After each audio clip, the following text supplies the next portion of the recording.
It's marvelous Monday, everyone. Yes, last night I did not get a good night's sleep.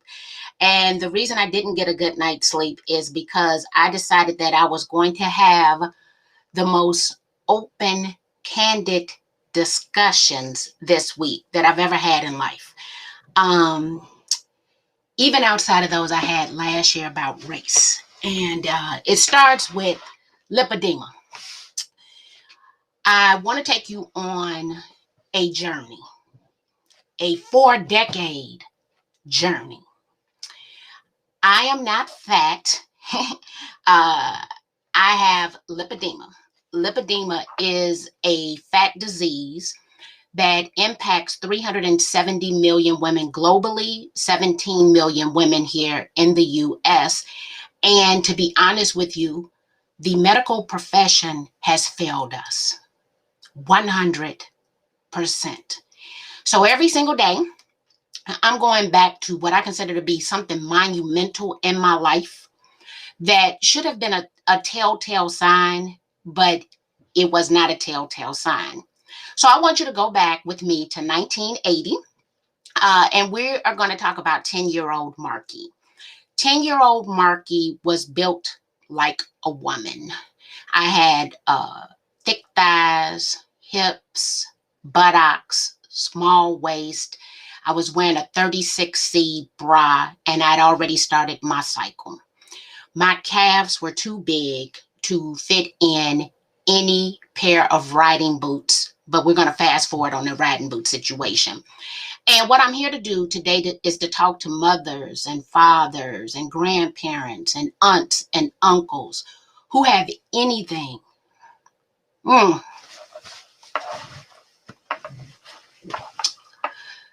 negative to say about the little fat girl.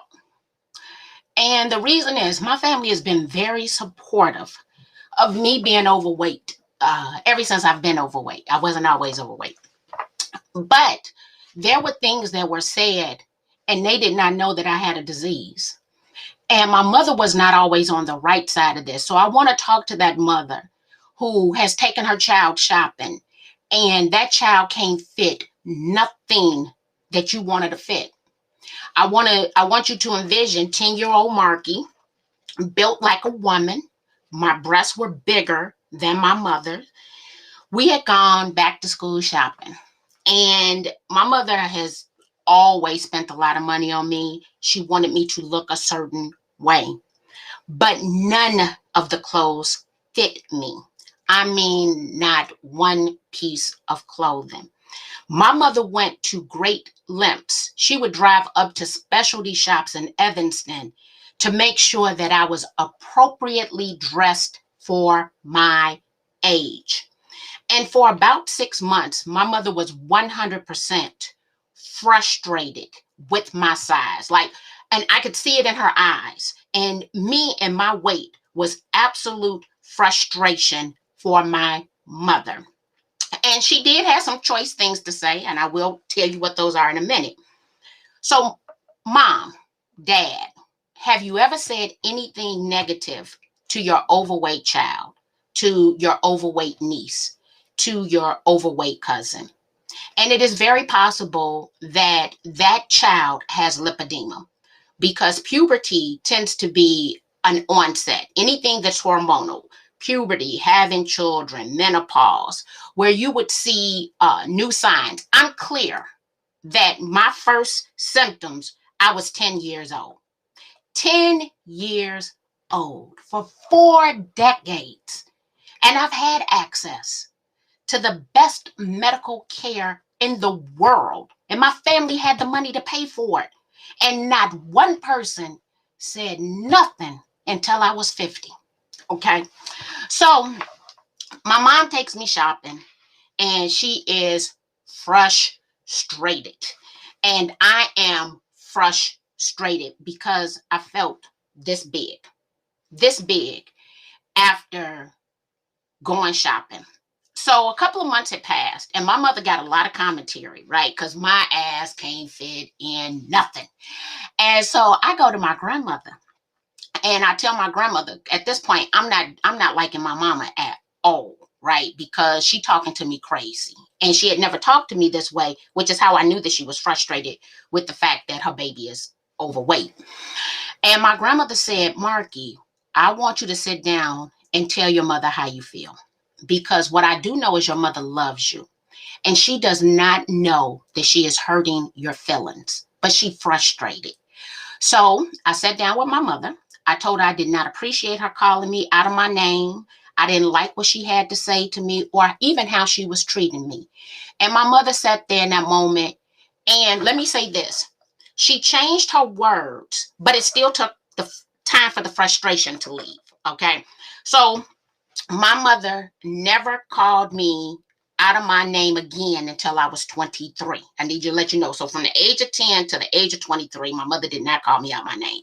When I was 23, she did call me a bitch because I was acting like a bitch. And I'm clear, I was being a bitch that day. And she pointed out that she called me a bitch because I was being a bitch. So let me just say that.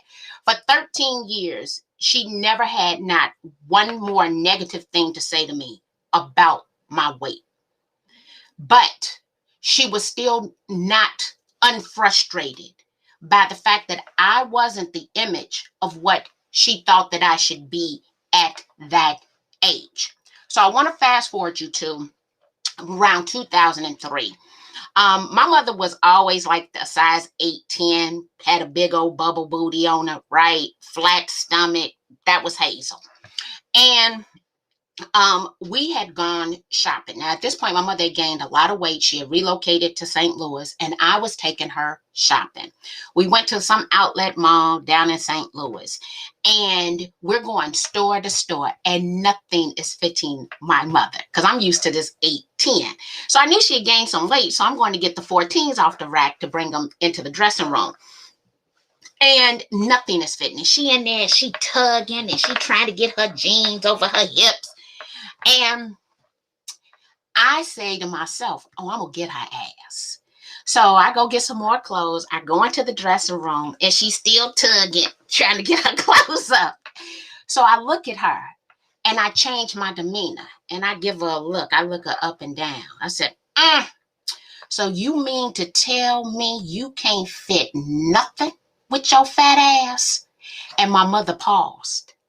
Now, when she turned to look me face to face, I could tell the turn started with her having like, I know this heifer did not just call me a fat ass, right? That was the initial turn. And her look softened as she turned. And she says, Marky, I'm sorry. How long have you wanted to say that to me? I am sorry. In that moment, I had the opportunity to feel the same frustration that my mother had felt when I was 10 years old. And it wasn't that my mother wasn't in the image, it was everything else that came with it, right? Every piece of clothing item was going to cost more money. It was going to take more time. You couldn't just go in and get everything off the rack. It was just a lot of things that came in that moment. But I knew my mother was sorry yet again for the way she made me feel when I was 10 years old, when she was not able to deal with the fact that her daughter was overweight. And it's not something that just disappears because you have this image of what you want your child to look like. Everybody does, right? And I'll tell you as a parent, Austin had ringworms maybe about 6 years ago. Those damn ringworms had me totally frustrated. First of all, my baby walking around with missing patches of hair, and it just kept like growing. So then it made him look like he wasn't clean and or kept. And I kept his hair cut real short. But at the moment the hair would start growing, you would notice the patch was missing. So to me, him having missing hair was a result of my parenting, right? And what I'm clear about, whether a mother will admit it or not, when your daughter is overweight, instantly you're thinking about nutrition. My mother was a dietitian, and the fact that maybe you're not feeding this child properly, your baby might have lipedema. Your baby might have a fat disease, and the doctors ain't told you nothing about it. I was 50 years old. And I'm going to get into my medical journey. I've been to everybody orthopedic surgeons, Northwestern University, the University of Chicago, like the best freaking care in the world. I spent 2 years as a pharmaceutical sales rep for the #1 pharmaceutical company in the world, and ain't nobody ever said nothing. I just need you to understand that.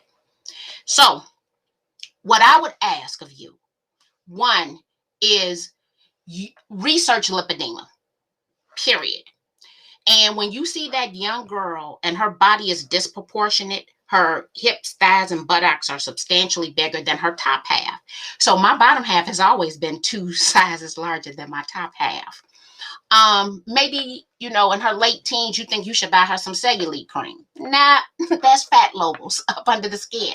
That cellulite, let me be clear. That cellulite cream ain't gonna do a damn thing, okay? But not for what she got. I can tell you that right there. That ain't the. It might make her skin softer, but it is not gonna change the appearance. Granny arms, right? Like I have not liked my arms probably since I had Austin, right? This, people signify. Actually, I ain't gonna talk about my boy, but he got an avatar, and this and this is part of the avatar. But this is all lipedema fat. All of this is lipedema fat. All of this is bad fat. All of these are fat nodules. And when you squeeze on the fat, you could see the indentations of the nodules. So what is lipedema? Most fat is like that nice, gushy fat. Lipedema is fat nodules, and the fat is encased in them. So it's a bunch of little beads, but they're not necessarily little beads of fat that build up. And you've seen someone in life. I will say that I know it is very it is in the Black community, but here's the difference between the Black community and the white community. In the Black community, Black men tend to like women with wider hips, thick thighs, big buttocks. So now I'm looking at the whole waist training industry, right? It is to tighten that waist in to make sure that that butt and that hips is more pronounced, but that might be a lipedema butt, a lipedema hip. I see women walk every single day. I can tell by the walk that they have lipedema. There's probably a lot of people who are getting gastric bypass or having knee replacement surgery that really, if they took care of the lipedema and lightened the weight, they would not need those procedures. We'll get into that in the future. So I've decided this week that every day I'm going to come over here and I'm going to have a tough discussion. The tough discussion today was 100% about my family has always supported me, but I am clear I wasn't the vision of what they wanted, and they had to mentally get okay with that. The greatest advice was that my grandmother told me to go sit down and talk to my mother, because she knew that my mother was not intentionally hurting my feelings. It's just that my mother, she was not dealing with it well at all. And it probably wasn't just that, it was the development. Like, this child is 10, looking like a grown woman, right? And I have to make sure that we dress this down, that we, kind of like we want to flatten it out, because I don't need people seeing all that butt, all that hips, them big breasts. And she's 10 years old. So it probably added to my mother's frustration, because she did not want me to look like a woman. And it was hard to find clothes back in 1980. One that didn't require a lot of tailoring. Let's go that route as well. So every specialty, and they had special words for them at the time. Every little specialty store that there was, I was shopping at it. Every little boutique that had little fat girl clothes in it, Hazel had found this damn store, and we was going to go and we was going to shop it. My cousin, Tanya Williams, because it is hereditary, it's genetics, she's going to the Cleveland Clinic on Thursday. So Tanya has lost over 100 pounds on ketos. And based on the examples that I posted, she sent me pictures of herself and asked if I thought that she had it. So a lot of people think that it's only prone to those that are obese. Let me say those that are obese have a different experience with it. I would probably say 50% of the people don't show signs of obesity, but what they do show is that their legs are disproportionate to the rest of their bodies, and they don't have that smooth, silky skin. They have that orange peel look in their legs. So their legs tend to bother them, even though they don't need to camouflage. They probably just can't go to the beach. So there are a lot of women who are not morbidly obese, but those who are morbidly obese means that that bad fat is growing and it will render you immobile. So I'll get into that probably on the last day. I've been what they say in the valley of death. I don't think that was quite the term. I've come out of my lowest low point. Okay, where I was popping them 800 milligrams of Advil every 4 hours. Yeah, I don't think I was doing every 6, every 4 hours. And I was on steroids. And I told my doctor, I did 2 rounds of steroids. I said, we're not doing this. I'll just have to deal with the pain. And I could see that I swole, right? So I've gotten rid of some of that water. But I would love, let me get my words together. Had my mother known, my mother would have did everything in her power to make this right, to fix this for me, because she was my number one advocate. I want you to get ahead of this with your daughters, with your nieces, with your cousins, with your grandchildren, because you've probably taken them to Weight Watchers, you got them on the Gnome app. And to be honest with you, carbohydrates are not the best diet for that. So anything high carbs might not be the ideal diet for this situation. But I want to encourage you to go to your doctors. And if your doctors tell you the child is obese, right, and all they need to do is go on a diet, I need you to get you a different doctor. It is time for us to hold doctors accountable, because doctors are the biggest fat shamers in the world, and it is no longer acceptable. Okay, every damn thing is not about diet. Is important. I'll be the first to admit that, but it is very possible. And here's the thing: they first mentioned this disease in 1940s at the Mayo Clinic. I'm talking 370 million women globally, and it just became a disease category in 2018. Is it because it impacts women? So we are often failed, and because the body shape is acceptable in the African American community, there probably a higher percentage of African American women, especially if they're on a high carb processed diet, who have it, but the body shape is acceptable and they aren't complaining about the pain. The reason that I will have surgery is because of the immobility that comes with this. I've long accepted the fact that I'm overweight. Okay, because I'm going to do overweight unlike anybody else has ever done it before. And I think that you all know that about me by now. So being overweight is not my issue. It's the immobility that comes with the irregular fat that is my issue. Okay, so if you have any questions, I want to encourage you to share this. I want one child tonight to be able to sit down with her mom, who's gone and done some research and honestly thinks that this might be that child's problem, to have a new type of discussion, to have a specific protocol and regimen, to stop the progression, but to be clear about it. And here's the thing: there's nothing you've done wrong. Nope. Because you ate the pork chop does not mean that you got the lipedema. Damn it, you had the lipedema anyway, okay? And so you've done nothing wrong.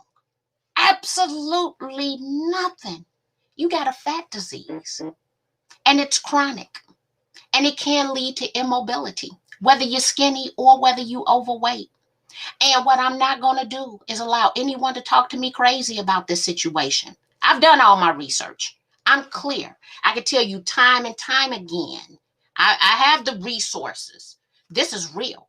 And at the moment that I was diagnosed, which was just a few months ago, I've been mad ever since, because I feel like all this medical insurance, every specialist I've been to see, especially the ones I've gone to see in the past 20 years, which have been plentiful, no one, my vascular surgeon told me he thought I had lipedema.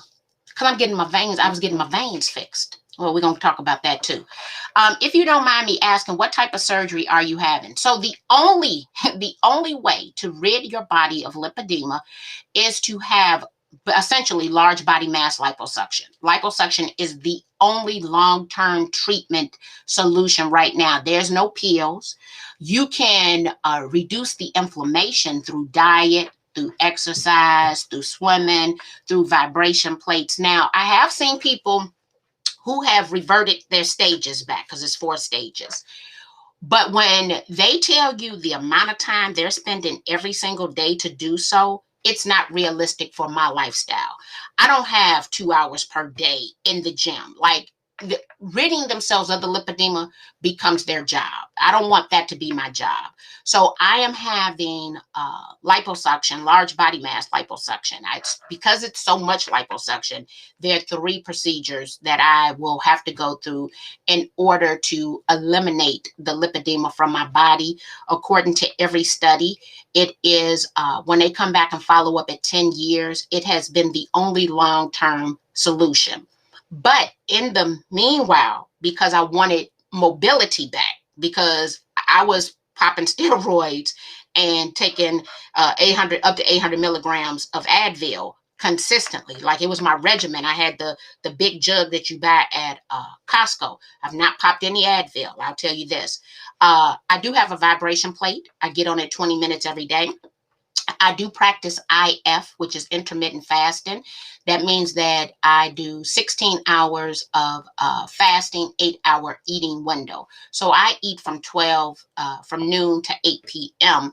On occasion, I have eaten outside of that. Like we went to a party the other night and they didn't serve us until late. And then to reduce your carbs, 20 to 40 grams, I think it's grams, yeah, per day. And I have been able to get rid of a cankle. And a cankle means where you have that swelling that comes in right at the ankle. I don't have, we look here today, I don't have a cankle today because, let me pull this leg in, because I don't have a cankle today because of the vibration plate, intermittent fasting, and the low carb, not a keto, but a low carb lifestyle. And I've been able, my cankle did come back for a couple of days. I don't know if it was due to heat, but I went right back into my regimen. So this has to be a lifestyle for me. But I am going in to have my arms done and essentially everything from my waist down to my ankles. When you realize you've had something for 40 years, I know for 40 years, and you can eliminate it because it's creating physical obstacles for you, then everybody can't do it. You know, I do happen to have an insurance that will cover it. Just figured that out. But I was willing to pay for it out of pocket. We're going to get this taken care of. But I want to take you on that journey because when you're in the lipedema groups, it is the saddest thing ever, especially for those who are stage 3, stage 4, who might not have the opportunity. Some of them can't even have the surgery because their BMI might be too high. So you have to have a certain BMI. Most doctors will only do the surgery up to a certain BMI. And we'll get into the gastric bypass and some other things. But today I just really wanted to talk to parents because I want them to look at me and understand. And here's the thing, and I've been successful my entire life. I probably went harder because I'm overweight, right? Because of the negativity, the fatisms, and the fat shaming that exist in our world. And I'm not going to let you outperform me, period. That's not, my mind is mind over matter for me. And so physically, you might be able to, but as I tell my husband, I'm the best package deal out here. The only thing you're going to get over on me is the physical aspect, and now I understand why. Because I have lipedema. And there's some people who perform very high physically with lipedema, but I want you to think about every time you stand up and you're walking or you're going downstairs, you feel like you have I go with 25-pound weights on your legs. That's how it feels. So my weights don't feel as heavy as they were feeling because of the things that I've implemented, but I still feel like every step is with a weight on my leg. How do you get tested? So you have to go to, well, you don't have to go to the doctor to get tested. I have posted a couple of examples because there is no blood test, right, for lipedema. It is really subjective, to be honest with you. But let me give you a couple of visual indicators. These arms, this is a lipedema arm, okay? When I fold my arm and you see this fat right here, this is lipedema fat. The telltale sign is disproportionate buttocks to the waist. Okay. The next thing would be if on your thighs you've created, you have a little pocket right at that thigh area. You have fat lobos. You have cankles. You swell easily. You bruise easily. You have bruises and you don't know where the bruises came from. Okay. Your legs are tender to the touch. And if I was to like go and push on my legs, I could see like the wave of the nodulars up under the skin. Skinny women don't necessarily have all of those physical signs like the arms, the fat lobos, and all of that. But what they do have is the sensitivity to touch. They feel like they're carrying weights. Their legs look like columns and they're disproportionate to the top part of their body. So the bigger you are, the more the visual signs are. But there are people who are skinny who have lipedema, but it is creating immobility in their life. So there are a lot of skinny women who have liposuction for lipedema due to the immobility that it creates, because the immobility, whether you're small or large, can still be as intense, which is kind of strange. Hope I still recognize you at convention. Well, I won't have the surgery before convention. So I'm having the first surgery November the 29th. And here's the thing, even though you have the procedure, I haven't seen anyone that I think is unrecognizable. Okay. And so I'll be smaller, but not unrecognizable smaller, right? It'll be a little bit more shapely. Well, here was the bigger problem, right? Me letting them do my butt, right? Like me and my butt, we have a very close relationship. And the surgeon was like, I'm gonna have to hit that butt. I'm like, oh no. So it took me about a month to get okay with that process, but I'm having everything done. So yeah, you will still recognize me. Where do you get the vibration plate? Vibration plate, mine is by Life Pro, and I actually purchased it off of Amazon. So in my Amazon link, I'll share that. You can get it there. You probably also went harder because you are so fabulous. Thank you, Amy. Guys, Amy Kelly, her daughter was on the news last night. She has a documentary. It's going to be, I believe, at the Beverly Theater. Oh, Amy, you have done just an outstanding job raising her. She is just freaking awesome. Yes and yes. Oh, I was joking. Oh, girl, yeah, I mean, yeah, and look, my skin ain't thin. I'm coming over here talking about all my fat, please. But the goal is that I don't want people to suffer. And I never thought of it as suffering. But now when I'm going back, telling these stories it's hard, right? Because I'm tapping into every emotion and every feeling that I had at that time that I even overlooked at that time, because my whole life has been about just continue to go, right? And very seldom do I sit down and process the emotion around things or even the negativity, because I know mentally I need to keep going. And so I have had to process my emotions over the last couple of months. And yesterday really was thinking I need a therapist just for this whole body process.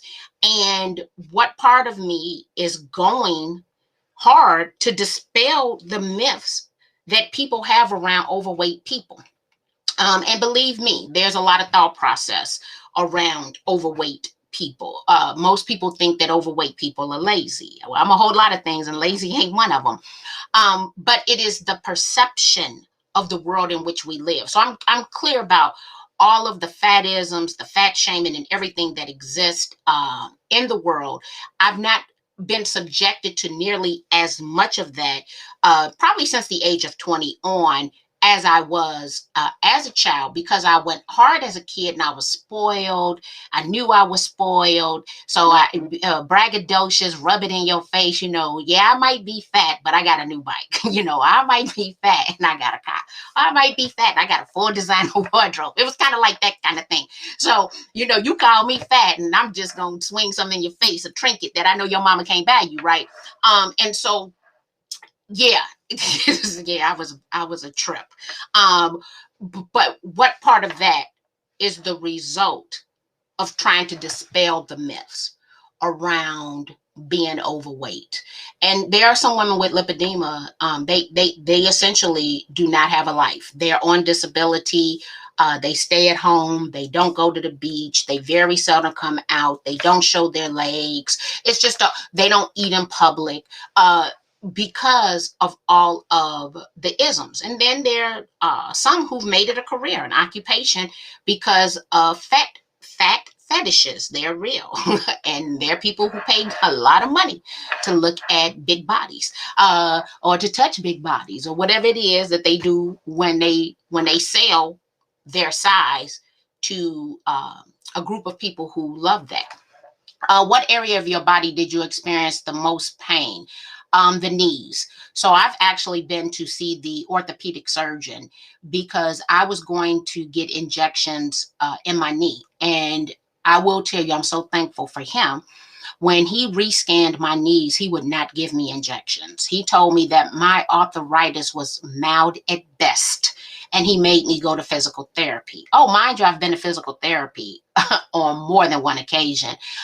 So for me, it's the legs and the knees. The arms are unsightly, right? But that whole knee area. And let me also say this: I have had ablation. I've had sclerotherapy. I've went through 2 years of seeing a vascular surgeon, getting my veins corrected. So my legs do feel better from having my veins corrected, but it did not give me the mobility I was seeking, because the immobility wasn't really because of my veins. It was because of the lipedema. And so I had a goal of jumping rope. I still cannot jump rope. I can walk down the stairs one step at a time. But there was a time I could not walk down the stairs one step at a time. Wait, yeah. Just walk straight down the stairs. I couldn't do that. I had to stop, they're like that. And so I'm able to now walk straight down a flight of stairs. I could not do that for a long period of time. And lipedema is not lymphedema. Okay, so lymphedema is when the lymphatic system is not draining correctly and you swell and you retain this water. I will tell you though that lipedema and lymphedema often look the same way. The one is you have to get MLD massages and wrapping and everything. The other one is you could have liposuction to remove the bad fat from the body. Okay. And there is a point that when your lipedema progresses through stages, that you can develop a lymphedema. Okay. Where you have both. And generally that would be stage 3 of lipedema. So I'm stage 2. I'm right on the border. Let me say this. I was right on the border. Since being diagnosed, I've lost 25 pounds. And there are strategies that I've implemented to push me away from that stage 3 border, right? I'm trying to get back to the north end of stage 2. But being intentional about your life and implementing those strategies like the vibration plate. Now that's 20 minutes, 15 minutes a day. I ain't have 15 freaking minutes to sit on no freaking vibration plate. So what I do now is I listen to my meditation and I dry brush while I am on the vibration plate. So there are definitely some strategies that I implemented in order to get that done. Did you have any leg tingling? Oh, so I did have leg tingling. So here's how I ended up at the vascular surgeon. After I go through the orthopedic surgeon, after we go back to physical therapy, I am in bed one night and my legs are throbbing. Tingling sensation, restless leg syndrome could also be signs. But the restless leg syndrome and the tingling sensation could either be lipedema and it could also be from the vein disease. And I start hearing the commercial for Vein Clinics of America. And I'm like, damn it.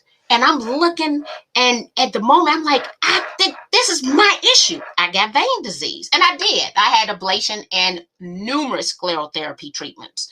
My veins were in bad shape. So we took care of that. And the tingling sensation, I don't get it as much now, but I'm looking to jump rope.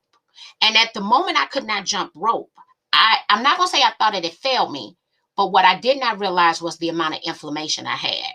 So in March of 2020, when I came home, not March, but a few months later, I did Garza. And Garza essentially is no sugar, no flour, all of that. Within 48 hours of me starting that diet, the inflammation that I had ceased. Like, I felt freaking amazing physically. And I'm like, oh, so my inflammation is the result of carbs, right? Oh, we probably need to do something about this. But up until that moment, I was mad at my vascular surgeon because I did not have the results I was desiring to have. And here's the thing, it wasn't his fault. He gave me the proper protocol for veins. He did not give me the proper protocol for lipedema. So I come back, right, this year, 2021, and because I got some little touch-ups I need to do with the vein surgeon. And he pushed my leg and he's like, oh, you still have bruising from 2 years ago. I was like, yeah. I was like, you told me I wouldn't have this bruising, right? And because I go in hard on my doctors. We're going to have some real conversations. I'm like, yeah, but you told me I wasn't going to have this nonsense. And he says, I think you might have lipedema. And when I walked out of that doctor's office, I went to the car, looked up lipedema. And when I tell you I should be the poster girl for stage 2 lipedema, I said, oh my God, this makes sense. And ever since then, my mind has had flashbacks. So when I went back to see him a few weeks later, my vascular surgeon, I said, let me tell you now, Dr. McCumber, I'm a little pissed with you. I want to know why I'm just finding out about lipedema. Like, you've been treating me for 2 years. This is not acceptable. I'm going hard on my doctor. And he says, Marky, I understand your frustration. I've been treating veins for 20 years. I just found out about lipedema 3 years ago. I did not know, and you were here to get your veins done. And here's the thing. I could not move forward with my lipedema procedures without having my veins done. So it was the natural step to take, but I was 100% frustrated that I had seen this man for 2 years. And I mean, and I'm in there in panties, right? Because they're doing stuff to my legs from the ankle up to my waist. And when he started touching me and I jumped and he looked at the bruise, and that day I did have a cankle, he was like, I think you should. He gave me a list of doctors, and I have officially been diagnosed with lipedema by 2 surgeons. The first surgeon virtually and face-to-face, and the second surgeon just virtually. So this same setup, Zoom. I'm having my procedures in California, and I'll talk about that probably on Friday. How did I come to pick the surgeon that I have picked? Are there any foods you stay away from? So I stay away from almost like a keto lifestyle. I try to reduce my carbs. I don't eat a lot of dairy anyway. And so no potatoes, no macaroni and cheese, no white rice, no bread, no sugar. And then the carbs convert to sugar anyway. So trying to keep that. Some days I do good and I'm under 20, but no more than 40 in the day. I have found you have to be an advocate for your health. You definitely have to be an advocate for your health. You have to do the research, but that's kind of shameful because you go to the doctor, right, hoping that they will diagnose you or tell you what is wrong with you. And what I will tell you is lipedema, they did not teach it in medical school, which right now I have a friend and he offers continuing education for doctors. And I want to see how can we work to get a mandated course in lipedema for all continuing education for any primary care physician. As it's no longer acceptable now that I know for them to just tell everybody they need to go on a diet. Because now the question is, what diet do you go on?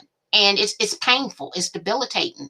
And there are women around the world who honestly think that they're crazy because they do not know what's wrong with them. I say it's underdiagnosed. They use the term undiagnosed. So they are not diagnosing this, period. They're not telling you about it. So it is my mission for the duration of my life to advocate for it, to give people knowledge so that they could research and decide for themselves. But when I tell you, I self-diagnosed because I looked at the pictures and read. I mean, like, it was just no, I'm typical stage 2. My cousin looked at my post. She sent it to me, and there were, I think it was 8, Tanya, she's still here, 6 or 8 visual markers. And then she had 2 other markers, right? So she's going to look, but she definitely has the column leg, even though she's lost substantial weight. So you definitely have to become your own advocate. And doctors need, one, they need to talk to us better. And they're the biggest fat shamers in the world. And it's just not acceptable anymore. So if I can, I am going to talk about it. I'm not walking up to women on the street and telling them they have it, even though I can spot who has it walking up to me if they have signs of obesity. If you smile, I can't necessarily see. But if you are obese, I can tell you right away. Oh, I can see the knees, everything about it. You can see it. They don't, it's not that the doctor doesn't care. And you have pushed your doctors to help you take care of yourself. So, Barb, I'm going to say it is not that they don't care, but there's definitely some things that they need to have updated courses on. And even my primary care physician, I've not committed a primary care physician's name to memory in years because they keep the turnover rate is so high for them. But the last one I had, I would have never gone back to her again because it was kind of like she was snarkly, right? And I'm like, oh, I'm so glad this heifer let me know she leaving because I wouldn't come back to her for nothing in the world. Taking notes: vibration plate, dry brushing, intermittent fasting, carb reduction. What about some laser lipo spas that can help? I haven't done the lipo spa because I'm going to have full lipo. And so in the groups that I am a member of, they are not recommending the laser lipo because it doesn't treat the lipedema fat. So the only way to treat the lipedema fat is to have it removed. So there's been no studies. The laser lipo removes fat. The question is, what does it do about the irregular fat of lipedema? Thank you. So guys, that young girl just went through puberty, body totally transformed. You notice disproportionate hips to waist, cankles, cellulite, it looks more like an orange peel. It is very possible that they have lipedema, and we need them to advocate for themselves, research, and speak up on their own behalves. But as parents, that's what we need to do for our children, especially if they're not the visual image, because let me be clear, when they look in your eyes, they know it. And you do not want them to feel bad. Under no circumstances, you do not want them to feel bad. Y'all, I missed one of my call this morning. I feel kind of bad. It was with the accountant. Tomorrow I don't have a call. So I will be back every day this week to talk about a different element of lipedema. Tomorrow we're going to have, mixed diagnosis. Let me say this real quick. When I spoke to my surgeon, he said that I should have always been diagnosed as having lipedema. And as a result of having lipedema, I am overweight. Okay, so a lot of misdiagnosis, especially in the smaller women, because they don't have those physical signs, right? And so what I'm elated about is that I can do something about it, and it can change my life. That's what I'm elated about. What I'm sad about is there are women who don't have the same opportunities or options that I have. Some of them are too far gone, right? Some of them don't have the financial resources. Some of them don't have the insurance. That is sad, because had they had that knowledge, it's possible that their lives could have turned out different. Because we can change the lives of the next generation, I want them to understand what this is, because its impact is huge. 370 million women globally, and it is a woman's disease. That they can take different steps to implement strategies in their lives and monitor it for themselves. But more importantly, they won't believe that they're crazy. And I can tell you right now, they are hitting their heads up against the wall, because they're watching what they're eating. They have a food diary. They're counting this, they're counting that. And they go to their doctor, and the doctor's looking at the diary and like, oh, you lying in the diary, right? No, you didn't lie in the diary. The doctor has not diagnosed you with lipedema. You didn't lie in the diary. So I'm telling you right now, I know you didn't lie in the diary. And what's funny is that women with lipedema tend to be very strategic about their health once they know. And they've been keeping records because they think that they're crazy, because no doctor has told them why they're overweight. Why is their fat growing year over year? And they've been diligent and watching and restricting. Yeah, it's very possible the fat can grow year over year and you're in the midst of a diet. So, guys, it's been a good day. I made it through. This is a little rough for me. Let me be honest with you. The whole week is going to be rough. But I'll be 51 on Saturday. And I always dedicate this time of my life to stepping outside of the box, doing something new, something non-traditional. And this year it's all about advocacy and educating people about lipedema, and what has been a 40-year battle for me that finally I now know. So I will be sharing that with you guys. Make it a wonderful, marvelous, money-making Monday. See you guys soon.